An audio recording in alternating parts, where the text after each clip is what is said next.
Okay, here we go. Okay. Hi and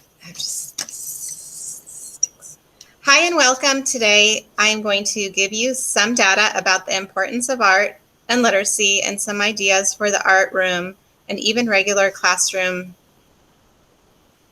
ideas to combine the two.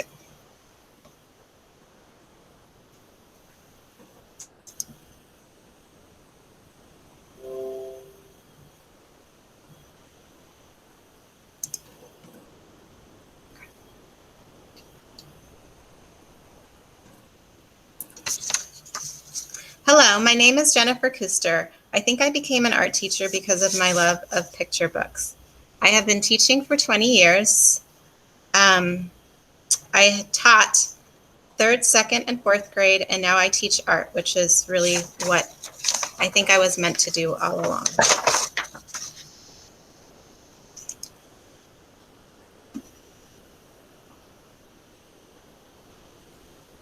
What is your favorite picture book from childhood or now? So do you guys want to share a favorite book that you remember from when you were little? You can raise your hand or talk out. Stacy? I don't have one from childhood, but I know my oldest daughter, it was called Red Shoes or New Shoes or something like that, and she memorized it, and I could still say that whole book to you. That was a really cute book. Okay, cool. What about you, Olivia? Um, Mike Mulligan and his steam shovel was uh, a favorite of mine. Oh, and Megan, you love To the Moon and Back? Mm-hmm. I love You to the Moon and Back. I think my mom, like when she knows somebody who has a baby, she likes to buy them that book. We had the hair one, the one with the 2 bunnies. Yeah. Okay. So my favorite books are Frederick and Leo, the Late Bloomer. And if you see behind it, so that book behind it that says Was ist nur mit Leo los is actually my book from when I was little. And my parents are German, and I lived in Germany when I was little, so I had it in German first. And it's really fun to share that with the kids too, because then they ask you to read it even though they can't understand it at all, and it's pretty cute.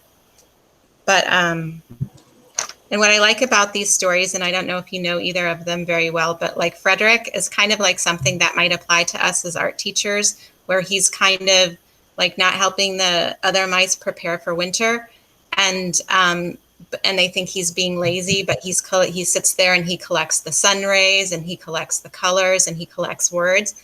And so as the winter progresses and they run out of food, he's the one who keeps them maybe not just alive, but keeps them sane by sharing poetry and the feeling of the sun and colors. So that's a really cool one. And Leo is kind of about somebody who can't do anything when all his other friends can, and his mom keeps saying like, it's okay, he'll get there, and he finally does at the end of the book. So those are both really cute books.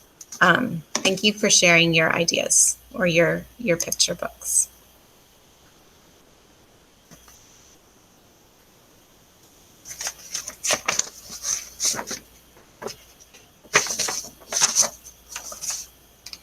The power of art, whether taught separately or integrated with other subject, art benefits students in every area of their education and prepares them for the 21st century.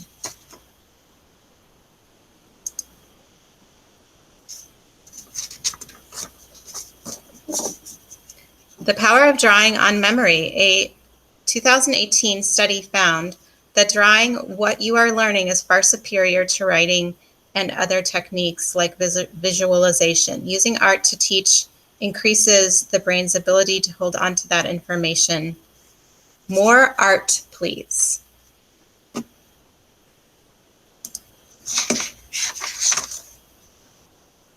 I found this video on edutopia.com, and they have a lot of really good videos. If you look up art and literature, if you look up how important art is, there were so many I wanted to throw in here, and then I was like, okay, your topic is literature and art. So I had to narrow it down. This one is a really cool video. It makes me want to be in a district or a school where everybody has to teach reading across curriculum. So that would include us. And I mean, I just feel like, especially at my school, they need it. We're sending eighth graders to high school who can't read. Let me know if it's not big enough or not loud enough for you.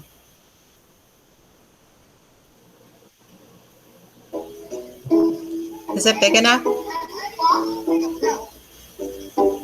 A text can sometimes be very intimidating. Yeah, it's fine. Especially for a struggling reader, an English language learner. Art is a universal language. Every child can read a piece of art. They're able to give an opinion. They're able to find evidence in that work because they can read the visual.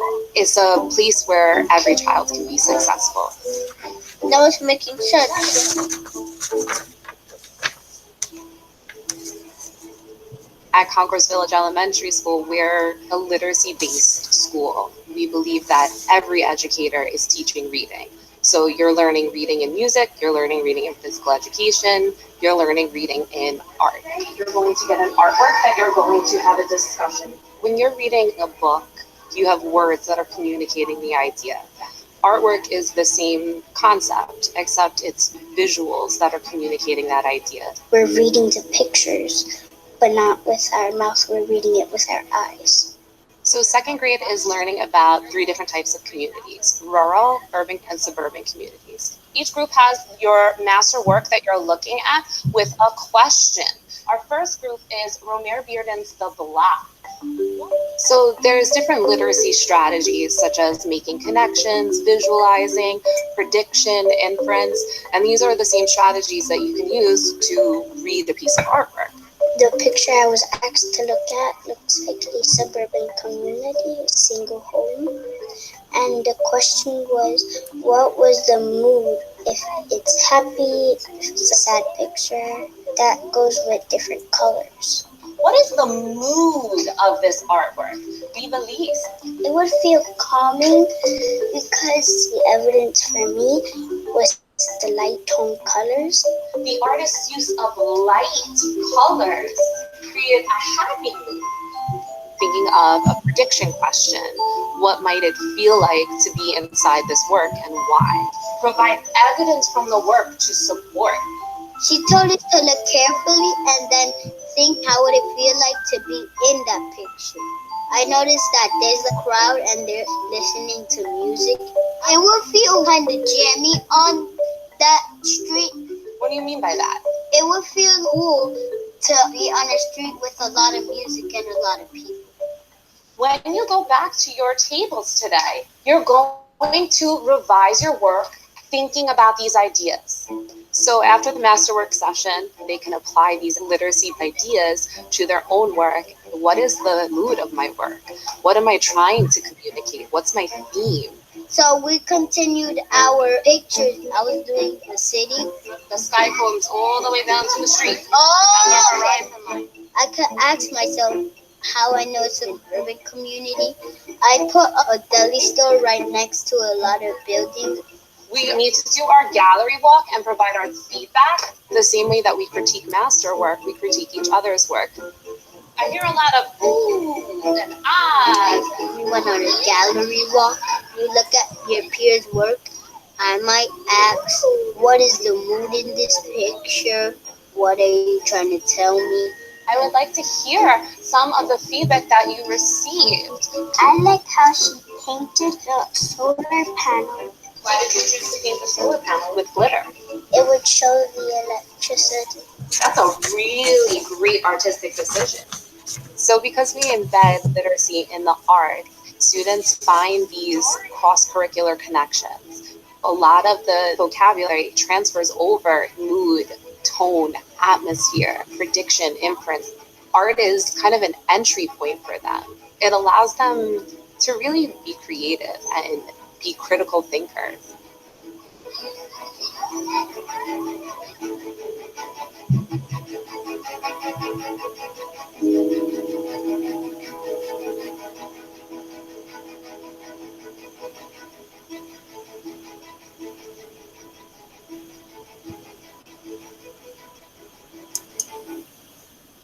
Is there anybody who wants to comment on that or talk about something you already do or something you like about that video?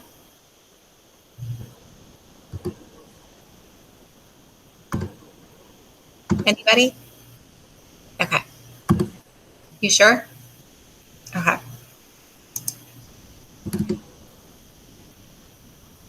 Oh, Lori, you thought it was great? Thank you for sharing.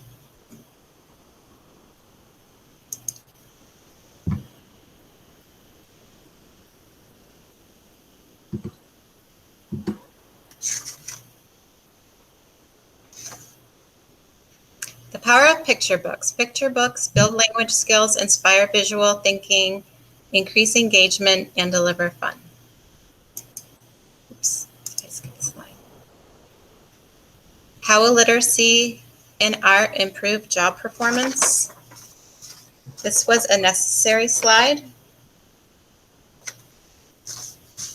Teachers become increasingly skilled at bringing in new classroom approaches to their students, and student performance is improved when we include art, and also when we include literacy in art.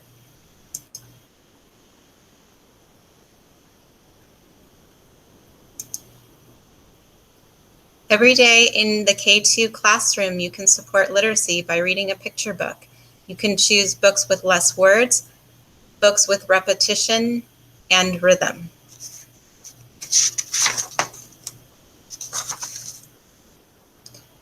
Books with less words are sometimes more fun because they rely more on the pictures to tell the story. Books that have repetition are also great because the students can read with you once they get the hang of the rhythm in the story. On the literacy end, you can talk about it, have students make predictions about the story, what is happening in the picture before you read it, ask them to make some personal connections, and talk about parts of the story.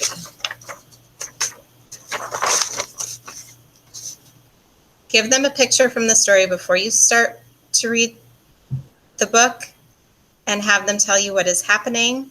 You can also have them share experiences between the characters and themselves. And you can ask them, where is the story taking place, when, the who, and the what.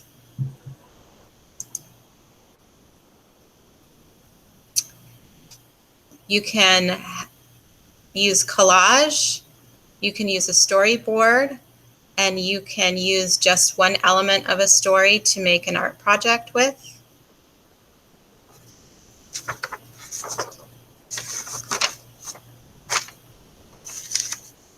You can create art relating to the characters and scenes in the story. You can have students sequence a story by drawing what happens, like in The Very Hungry Caterpillar would be a good example. There's a book called 10 Dots. It looks like this. I don't know if you guys have seen it before, but the whole story is about pictures that use dots to create pictures. So you can, I've read this to my kids before, and then I ask them to make a picture with 2 dots or 3 dots, and they get really creative. It's super fun. So an example of asking them what's going on. So over here we have a picture of out of the story called It's a Perfect Day. Cool. What is happening in this picture? You could ask them that. What makes you think that's what's going on, and what might happen next? And this is actually from a book called A Perfect Day. And it's all these animals are having a perfect day, and then the bear comes along and pretty much ruins their perfect day. And it has a play on words because in the beginning of the story it says it was a perfect day for Cat, and then at the end of the story it says it was past tense a perfect day because the bear came along and ruined everything. So that would be an idea. And then another thing I did with this story is just to have them make a collage out of different parts of the story, and then they can also tell you what's going on in the picture. So if we think about picture books for upper grades, that's not always something that's doable, just because, not because picture books aren't applicable for older kids, just because maybe they aren't really excited about you sharing something with them that they think that they're too old for. So different things you can do with them is to make a collage picture to go with a poem. You can have them retell stories by creating stop motion film or even creating stories. And you can ask their teachers and bring in content from the students' classes. They can do things actually for their other classes, like draw diagrams and make brochures, or they can take elements of what they're learning, say in science, and make a poem about a desert animal if they're learning about desert animals. And I have some examples of those things. So this is something some kids in my class did a couple years ago. It's a stop motion film, and I'm not going to tell you what it's about because you can figure it out. It's pretty cute.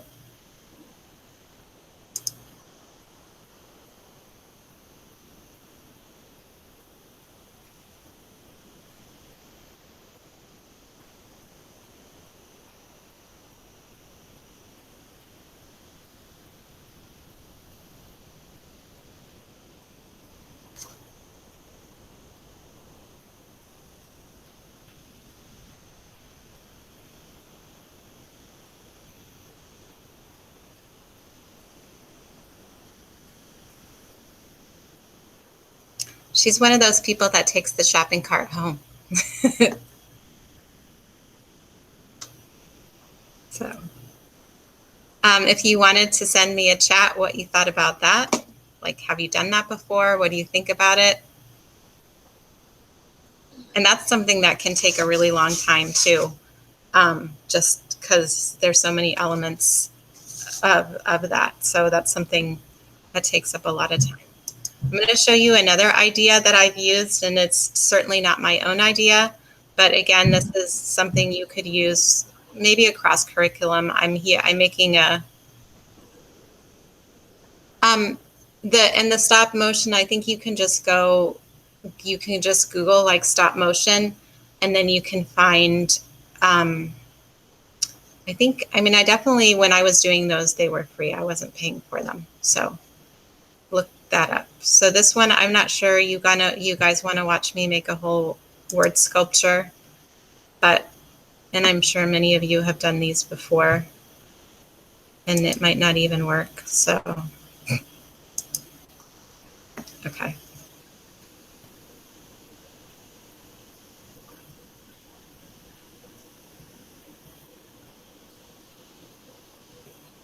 Okay, that's not working.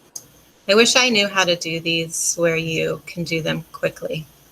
Okay, so here's another example of, how many people, thumbs up, have done a word sculpture before? Like with kids' names or something?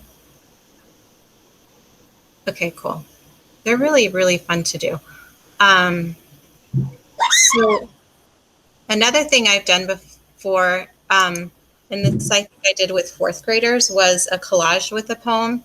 And so they were doing desert animals, and you can't read the poem up here because it's actually has incorrect information about tarantulas.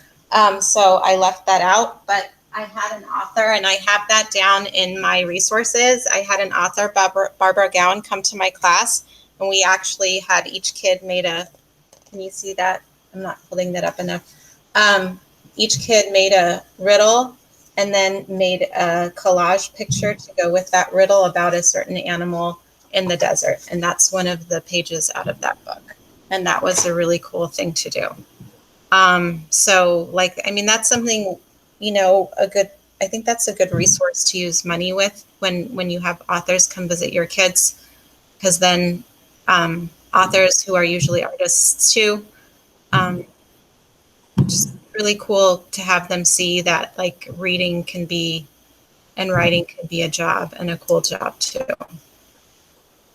So blackout poetry is something you can do with older kids is actually something one of the ELA teachers brought to me when I asked her, what are you guys doing? And she said, we're making blackout poetry, but I don't have art supplies and you do. So you can do, maybe they can come to your class and turn their blackout poetry into art. And you know, you tear out a page out of a book you don't want anymore, you circle some words, and I'm oversimplifying it because I sat down and tried to do it earlier last week, and I had a really hard time like putting a poem together. But you circle words in order to create a poem, then you box them in black marker, and then you can either black the whole thing out, or what's even cooler is if you create a piece of art around it. And so the next slide is an example of that. So this is like the boxing of the letters, and this is me starting to black it out. And this is a picture I found online of somebody who had made the poem and then colored in the background. And I've done that with my kids too, and they actually really like that. Okay. I'll send you a survey, which I'd like you to fill out. So here are some different resources and materials. I've gone to the Idea Museum in Mesa before. I don't know if you guys have, but if you click on their, if you go on their website, you can find good ideas for teaching as well and lessons. Brooke Bessison is another author. Like if you were, she came to our school once. She came to Levine once, and she also came to MC Cash once on an Authors for Earth Day visit, which incorporates science as well as literature. Really cool. There's a book by Molly Bang I haven't figured out how to use this with older kids yet, but it really talks about like, I went to a workshop of hers, and it talks about how when you create spaces, how you can change the mood of paintings, of drawings, of art. Really, really cool. So that's a good resource. And if you liked any of the picture books I showed you and you want me to send you a list or a list of other books I really like or I think are really great, then let me know. This is another slide of Barbara Gowan. She's the one who did that desert book with my students. And that's pretty much it. Thank you for being here, and I'm going to send you a survey, and I would like for you to fill it out. Does anybody want to share anything before you go? One thing I've done, or am I interrupting somebody? No. Okay. In reference to going back into your presentation when you were talking about having the kids, you know, the video and everything, putting pictures out. One thing I've done in class, and I've done it in some of my pre-recorded, you've probably heard of it, but I'll just say it anyway. I see, I think, I wonder, and you have them, like when you say I see, they have to see an element of art. I think. Oh, I like that. And then I wonder is really fun because you get all these really cool comments about what they wonder is going on in the artwork, and it's kind of related to that. Yeah, it's turned out really good, especially when you can go back and read comments. Yeah, Olivia, yeah, it's really fun to read their comments and different things, and it gets them more involved in looking closer at the artwork. So just an idea. Oh, I like that. And I mean, it's not instead of, you know, it's not instead of all the cool stuff you guys already do. But I just think especially for the younger kids, when you can include picture books, I think that's sometimes really fun for them, or just to get them into a topic of some sort. Yeah. Okay. Does anybody else want to share something? Okay. And you can give me, yeah. Okay. So definitely send me some feedback, and good and bad. And I appreciate your time. That was good. Thank you. Oh, thank you. Yeah, thank you. Okay. Thank you. Bye. I just have a question about your amazing spiral staircase behind you. Do you like that? I used to have this house that I had a lofted bedroom, and it was this beach house in northern Michigan, which, I mean, that's a bad plan, but besides the point, I miss my spiral staircase, and it was that exact same thing from like the 70s or something. I don't know. No, it is. It's exactly from the 70s. It is totally from the 70s. This whole place, I have a conversation pit, Olivia.